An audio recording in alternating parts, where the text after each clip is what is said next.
नमस्कार बच्चों, आज देखेंगे हम मानव विकास। अपना जो ये तीसरा टॉपिक है ये है मानव विकास। सबसे पहले हम देखते हैं कि मानव विकास होता क्या है, किसको कहें हम मानव विकास। मानव का सर्वांगीण विकास, या हम यूं देखें कि मानव का किस तरीके से विकास हो सकता है। मानव का तीन चीजों के आधार पर विकास किया जा सकता है। पहली, यदि मानव को क्या मिल जाए, शिक्षा। दूसरी चीज, मानव को क्या मिले, स्वास्थ्य सेवाएं मिले। और तीसरी चीज, संसाधनों तक पहुंच होनी चाहिए मानव की। यदि ये तीन चीजें मानव को मिलती हैं तो मानव का क्या होगा, विकास होगा। क्या होगा, विकास। यानी शिक्षा प्राप्त कर लेगा तो उसको क्या मिल जाता है, रोजगार मिलता है, या अपने जीवन यापन के लिए उसको आर्थिक रूप से सहायता मिलती है। ठीक है। स्वास्थ्य यदि सही रहेगा तो उसको उसमें जो कार्य करने की क्षमता है, करने की क्या होती है, क्षमता। ये कार्य करने की क्षमता क्या होगी, बढ़ेगी, जिससे मानव क्या करेगा, कार्य करेगा, और कार्य करने पर ही उसको आर्थिक सहायता मिलती है, या आर्थिक सुदृढ़ होता है। इस तरह संसाधनों तक पहुंच, अर्थात जो भी संसाधन है, चाहे कोई भी संसाधन हो, चाहे जीवन विलास के संसाधन हो, चाहे सुख समृद्धि के संसाधन हो, चाहे वो पेट भरने के लिए संसाधन हो, जो भी संसाधन है उन तक यदि पहुंच होती है उसकी, यानी कि उस व्यक्ति को संसाधन मिलते हैं, तो मानव का क्या होगा, विकास होगा, अन्यथा मानव का विकास नहीं होगा। तो इन तीन कारणों के कारण, जो तत्व है, इनके कारण क्या होता है, मानव का विकास होता है। यदि हम देखें कि विकास और दूसरा शब्द है वृद्धि। विकास और वृद्धि आपको दोनों एक जैसे दिखाई दे रहे होंगे। आप ये सोच रहे होंगे कि विकास भी वही चीज है जो वृद्धि है, लेकिन इन दोनों में क्या है, अंतर है। वृद्धि क्या होती है, आप 3 साल के थे उस समय आपकी हाइट मात्र 2.5 फुट थी। ठीक है। आप 10 साल के हुए और आपकी हाइट हो गई 4 फुट। ठीक है। आपके शरीर में क्या हुई है, वृद्धि हुई है, ना कि आपके शरीर में विकास हुआ है। विकास नहीं हुआ, आपके शरीर में क्या हुई है, वृद्धि हुई है। ठीक है। एक पादप था, 1 साल में हमने जब लगाया उसकी हाइट 10 फुट थी, 10 साल के बाद में उसकी हाइट 30 फुट हो गई, तो उस पादप में क्या हुई है, वृद्धि हुई है। ठीक है।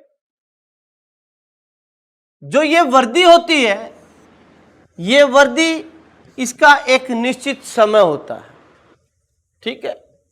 यानी कि वृद्धि कम भी हो सकती है और बढ़ भी सकती है। वृद्धि कम भी हो सकती है और वृद्धि बढ़ भी सकती है। वृद्धि एक निश्चित समय के बाद में रुकती है। ये थोड़ी है कि मानव आज 2 फुट का है, कल 3 फुट का हो गया, 4 फुट का हो गया, 5 फुट का हो गया। वृद्धि थोड़ी ऐसे लगातार बढ़ती जाएगी, कभी ना कभी तो रुकेगी। ठीक है। रुकेगी ही नहीं रुकेगी। तो वृद्धि एक निश्चित समय तक होती है। ये इस वृद्धि में कमी भी हो सकती है और बढ़ोतरी भी हो सकती है, लेकिन विकास ऐसा नहीं है। विकास जीवन पर्यंत चलता रहता है। कैसा है विकास, जीवन पर्यंत चलता रहता है। विकास कभी भी नहीं रुकता है। विकास जन्म लिया, जन्म भी नहीं, जब व्यक्ति भ्रूण में था, पेट में था, उस समय से विकास प्रारंभ हो जाता है उसको, और मरते समय तक उसका विकास चलता रहता है। विकास कभी भी नहीं रुकता है। विकास में कभी भी कमी नहीं आती है। क्या नहीं आती है? कमी कभी भी नहीं आएगी विकास में। हमेशा विकास बढ़ता ही रहता है, कभी भी नहीं रुकता। एक बच्चा है, छोटा बच्चा है, आज हम उसको सिखा रहे हैं कि बेटा ये पंखा है, वो सीख जाएगा कि ये पंखा है। दूसरे दिन उस पंखे को देखेगा, हवा महसूस करेगा, देखेगा कि इस पंखे से क्या आती है? हवा आती है। थोड़ा बड़ा हुआ, उसको मालूम होगा कि इस पंखे को बंद कर देंगे तो गर्मी लगेगी, इस पंखे को चलाएंगे तो गर्मी नहीं लगेगी। धीरे धीरे उसका क्या हो रहा है? विकास बढ़ रहा है। अब आप ये सोच रहे होंगे कि बड़े हो गए, 30, 40, 50 साल के हो गए, उसके बाद में तो सारा ज्ञान ग्रहण कर लिया हमने। लेकिन नहीं, उसके बाद में भी व्यक्ति में क्या होता रहता है? विकास होता रहता है। जब व्यक्ति खत्म होने वाला होता है, मरने वाला होता है, उस समय भी उसमें विकास होता है। कई बुजुर्गों को आपने देखा होगा कि मरने वाले हैं, उसके बाद भी वो किसी व्यक्ति को बुलाते हैं, अपने चहेतों को बुलाते हैं और उनको समझाते हैं कि इस तरीके से आपको काम करना है। क्या है उसमें? वो विकास है। उसकी बोली बंद हो गई, बोल नहीं सकता, देख नहीं सकता, लेकिन उसके दिमाग में क्या चल रहा है कि मैंने क्या अच्छा किया, क्या बुरा किया। अंतिम समय में व्यक्ति यही सोच रहा है कि क्या तो मैंने उसका बुरा किया था, किसी का बुरा किया है या किसी का भला किया है। वो सारे विचार करता रहता है, यानी कि उस समय भी उसमें क्या चलता रहता है? विकास चलता रहता है। अर्थात विकास कभी भी नहीं रुकता। ठीक है, तो विकास और वृद्धि में काफी अंतर होता है। दोनों शब्द देखने में या सुनने में या आपके मस्तिष्क में इस तरीके से लगते हैं कि दोनों ही चीजें एक हैं, लेकिन दोनों चीजें अलग अलग होती हैं। देखते हैं हम विकास की परिभाषा। मानव विकास लोगों की रुचियों व विकल्पों को विस्तृत करने तथा उनके हितों व कल्याण के स्तर को उठाने की प्रक्रिया है। मानव विकास क्या है? लोगों की जो रुचियां हैं, लोगों के जो विकल्प हैं। भाई रुचि किसी में भी हो सकती है कि मेरे को पढ़ना है, मेरे को ये काम करना है, मेरे को मटका बनाना है, मेरे को ड्राइवर बनना है, या मेरे को गाड़ी लेके आनी है मेरे को। तो वो क्या है? रुचि है। वो कब कर सकता है? जब उस मानव का क्या हो? विकास हो, उसके विकल्पों में वृद्धि, कि वो क्या प्राप्त करना चाहता है, कौन से क्षेत्र में जाना चाहता है। एक निश्चित क्षेत्र न हो के विस्तृत क्षेत्र होता है, यानी कि जो विकल्प में जो वृद्धि होगी तो क्या होगा? मानव विकास होगा। यदि विकल्प ही सीमित रह जाएंगे तो मानव विकास नहीं होगा। आपको मान लीजिए ये कह दिया जाए कि आप केवल इसी कमरे में रहोगे, ठीक है, और इसमें पढ़ते रहो, क्या आपका विकास होगा? नहीं होगा, क्योंकि आपने केवल पढ़ाई की है। ठीक है, आप ना तो समाज के संपर्क में आए, ना प्रकृति के संपर्क में आए, तो आपको उस चीज का नॉलेज ही नहीं होगा। तो विकास तो हो रहा है आप में, लेकिन विस्तृत विकास नहीं हो पाएगा आप में। ठीक है, तो विकल्पों में यदि विस्तृतता होगी, बढ़ोतरी होगी, वृद्धि होगी, तो ही मानव का विकास होगा। तो क्या बोल रहे हैं? रुचि और विकल्पों में विस्तृत करने, यदि ये रुचियां और विकल्प विस्तृत कर दिए जाए और उनके हितों और कल्याण के जो स्तर हैं, इनको उठाने की जो प्रक्रिया है, मानव का कल्याण किस प्रकार से हो सकता है, यानी कल्याण किस प्रकार से होगा? यदि मानव को शिक्षा दें, मानव को स्वास्थ्य सेवाएं दें, सभी मानव को संसाधनों तक पहुंच रखें, उस समय मानव का क्या हो सकता है? कल्याण हो सकता है। ठीक है, डॉक्टर महबूबुल हक और अमर्त्य सेन ने कल्याण के ऊपर बताया है कि मानव कल्याण क्या है। आपने पहले जो मानव भूगोल पढ़ी है उसमें पढ़ लिया, यानी मानव विकास के क्या है? ये कल्याण उपागम है, पढ़ा था आपने कि मानव विकास के उपागम, उनमें से एक उपागम क्या था? कल्याण था। ठीक है, इसके लिए स्वस्थ जीवन सर्वाधिक महत्वपूर्ण तत्व है। जब मानव स्वस्थ रहेगा, कैसा रहेगा? स्वस्थ रहेगा, तो ही तो कोई कार्य कर सकता है। भाई मानव कार्य कब करेगा? जब वो स्वस्थ रहेगा। यदि अभी आपके किसी के जुकाम है, कोई बीमार है, तो क्या आप पढ़ पाओगे? मेरे डर से तो आप बैठे हो, लेकिन आपका दिमाग कहां चल रहा है? यार सिर में दर्द हो रहा है, नाक बह रही है, छींक आ रही है, छाती में दर्द हो रहा है, आपका दिमाग तो कहां है? उसमें है। क्या आप वो काम सही तरीके से कर रहे हो? नहीं कर रहे। आप यदि बीमार हो तो कोई काम कर सकते हो, मजदूरी कर सकते हो क्या? नहीं कर सकते। ठीक है, तो यदि कार्य नहीं करोगे तो क्या आपका विकास होगा? क्या नहीं होगा। तो सबसे अहम भूमिका कौन निभाता है? स्वास्थ्य निभाता है। ये जितना व्यक्ति स्वस्थ रहेगा उतना ही उसका विकास होगा। भारत में जो मानव विकास है उसके बारे में देखते हम कि भारत में 2011 की रिपोर्ट के अनुसार, कौन सी रिपोर्ट है? 2011 की रिपोर्ट, HDR 11 की मानव विकास रिपोर्ट के अनुसार। मैं कब की बात कर रहा हूं? 2011 की बात कर रहा हूं। जो मानव विकास रिपोर्ट आई उसकी बात कर रहा हूं कि मानव विकास रिपोर्ट में, भारत की मानव विकास रिपोर्ट में HDI, आर नहीं है भैया ये, ठीक है, क्या है ये? HDI फुल फॉर्म क्या होगी? ह्यूमन डेवलपमेंट इंडेक्स, मानव विकास सूचकांक। ठीक है, इसमें इस HDI के अनुसार, मानव विकास सूचकांक के अनुसार, भारत दुनिया के 172 राष्ट्रों में से, कितने राष्ट्र थे? 172 राष्ट्र थे। 172 राष्ट्रों में कौन सा स्थान प्राप्त किया भारत ने? 130वां स्थान प्राप्त है। यानी कि भारत का मानव विकास सूचकांक बहुत ही कम है। 172 राष्ट्रों में कितना स्थान है भारत का? 130। लेकिन यदि मानव विकास सूचकांक की जो रिपोर्ट 2020 है, कौन सी?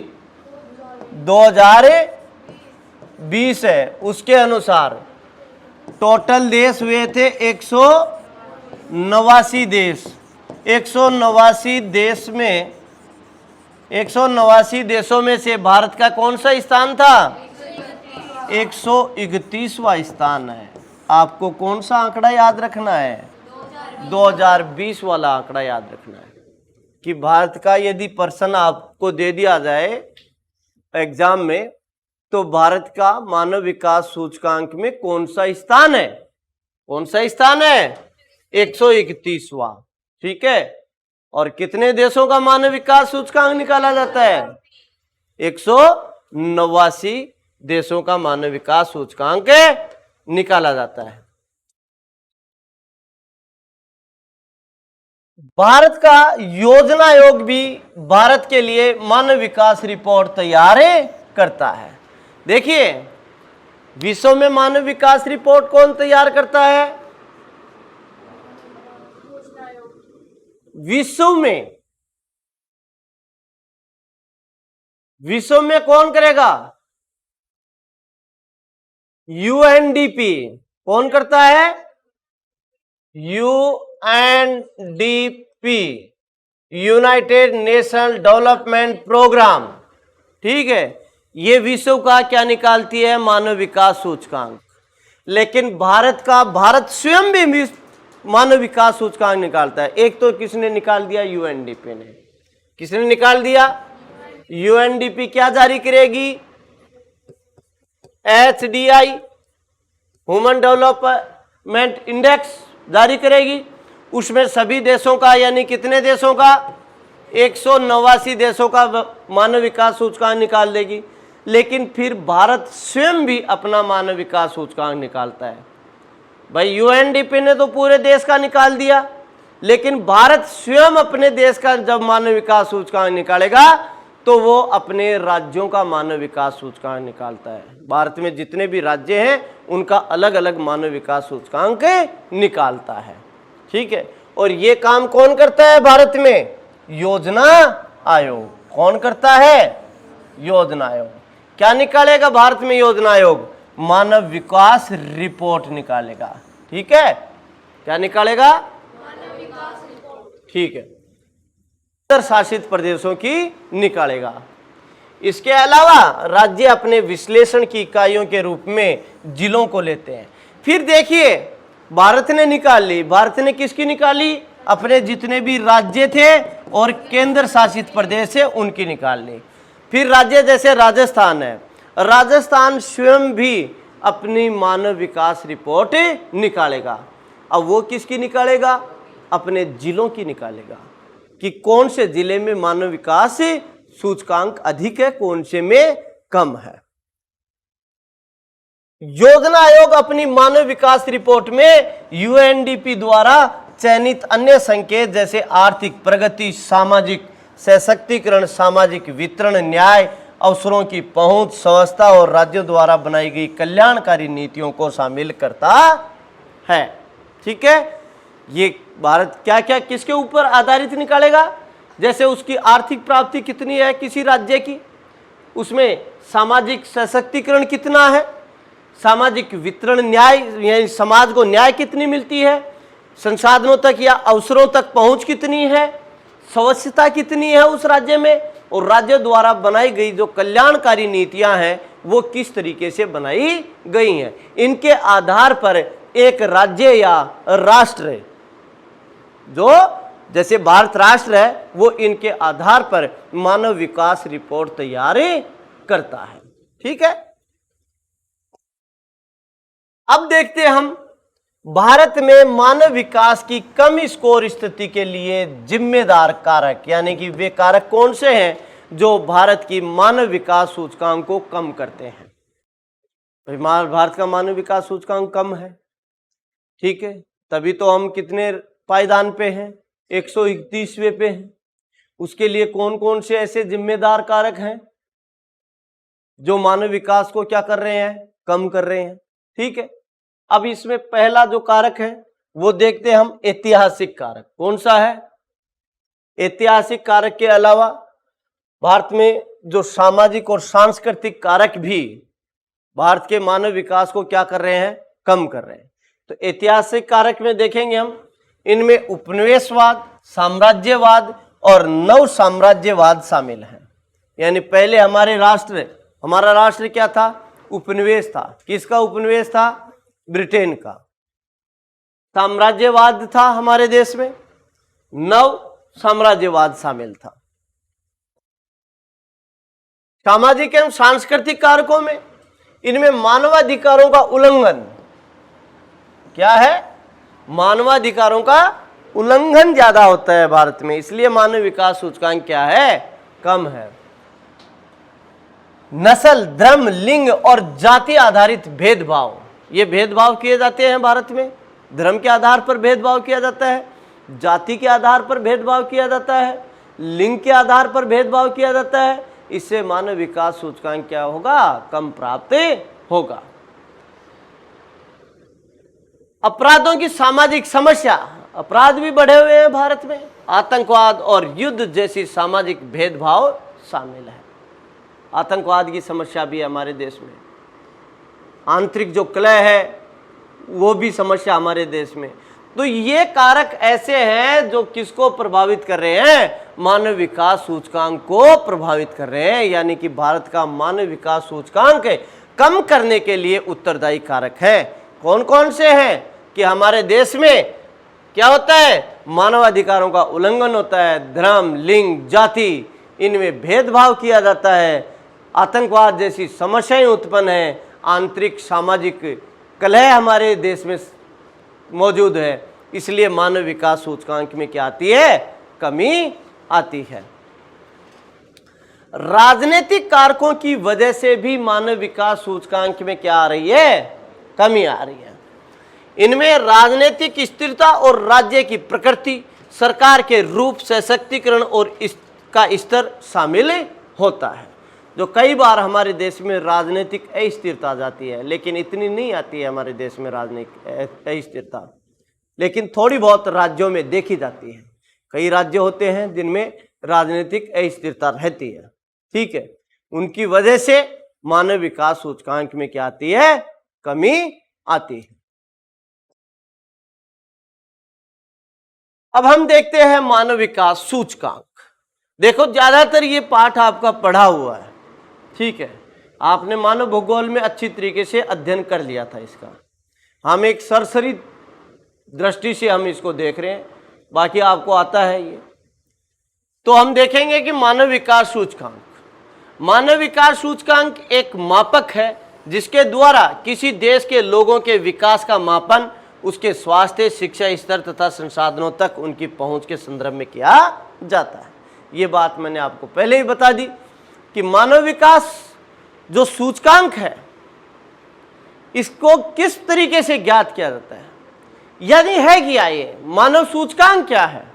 मानव सूचकांक एक मापक है। क्या है? मापक है।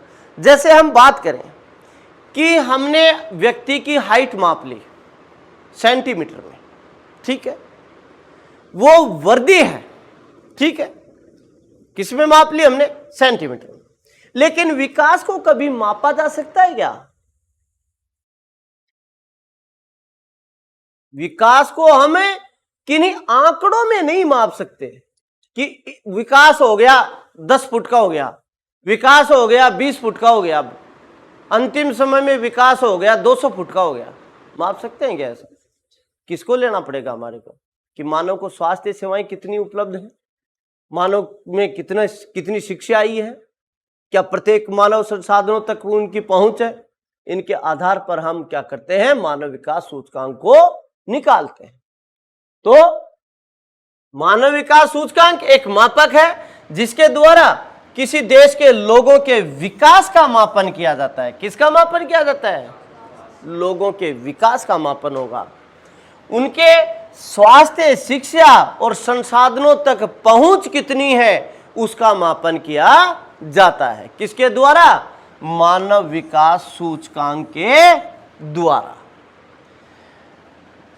यह सूचकांक 0 से लेके 1 के बीच कुछ भी हो सकता है। कहां से लेके? 0 से 1 के बीच। कभी भी मानव विकास सूचकांक 0 कभी भी नहीं होगा। होगा या कभी नहीं होगा, और ना ही कभी 1 हो सकता है। ना तो 0 होगा और ना ही 1 होगा। 0 और 1 के बीच में कुछ भी हो सकता है। जैसे 0.01 हो सकता है और 9.99 हो सकता है। लेकिन कभी भी ये 9 नहीं भाई, 0.99 हो सकता है। 0.01 से 1 हो सकता है और 0.99 हो सकता है, लेकिन कभी भी ये 0 नहीं होगा, ना ही कभी 1 तक पहुंचेगा। 0 तो क्यों नहीं हो सकता भाई? कोई राष्ट्र है, क्या उस राष्ट्र में कोई भी व्यक्ति शिक्षित नहीं है? कोई ना कोई तो होगा। चलो मान लेते हैं कोई भी नहीं है। क्या मान लें? कि उस राष्ट्र में कोई भी शिक्षित नहीं है। मान लीजिए आपकी क्लास की बात करें, देश को छोड़ो, आपकी क्लास की बात करते हैं। आपकी क्लास का हमें मानव विकास सूचकांक निकालना है।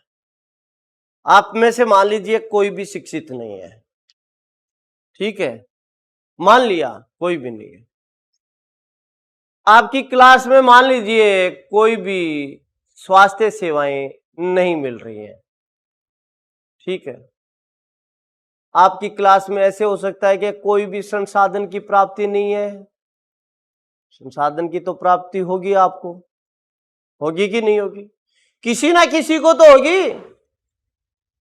रोटी खाओगे, संसाधन है वो। किसी चीज के ऊपर बैठोगे, संसाधन है वो।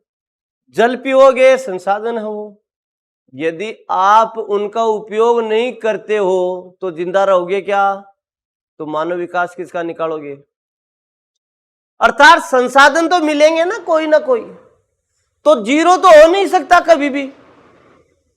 भाई जीरो तो कब होगा? जब उसको स्वास्थ्य भी ना मिले, शिक्षा भी ना मिले और संसाधनों तक पहुंच भी ना हो। ऐसा ऐसा संभव है क्या? कभी नहीं है। तो जीरो तो कभी भी नहीं हो सकता। एक इसलिए नहीं हो सकता कि क्या किसी राष्ट्र में सभी को शिक्षा मिल रही है, सभी को स्वास्थ्य मिल रहे हैं, स्वास्थ्य सेवाएं मिल रही है और सभी को संसाधनों तक पहुंच मिल सकती है? मिल सकती है क्या? कभी किसी को भी नहीं मिल सकती। कोई ना कोई तो शेष रहेगा, कोई ना कोई तो बीमार होगा, कोई ना कोई तो ऐसा होगा कि जिसको शिक्षा ना मिली हो। मान लीजिए शिक्षा सभी को मिल गई, मान लीजिए संसाधन सभी को मिल गए, ठीक है, तो स्वास्थ्य क्या सभी को मिलेगा? नहीं मिलेगा, ठीक है। और संसाधनों तक पहुंच भी नहीं मिलेगी। क्या वे लोग सभी संसाधनों तक पहुंच होगी उनकी? नहीं हो सकती। कोई ना कोई संसाधन तो रहेगा कि वहां तक उसकी पहुंच ना हो, इसलिए एक कभी भी नहीं हो सकता, ठीक है। अब हम कल बात करेंगे मानव विकास सूचकांक की। भारत में जो मानव विकास सूचकांक है वो कौन से राज्य का कितना है, ये कल बात करें। धन्यवाद। एक बन को कितने मिनट को बने? कै मिनट को बने? 35 बोलो तो छोटा ही बनाओ।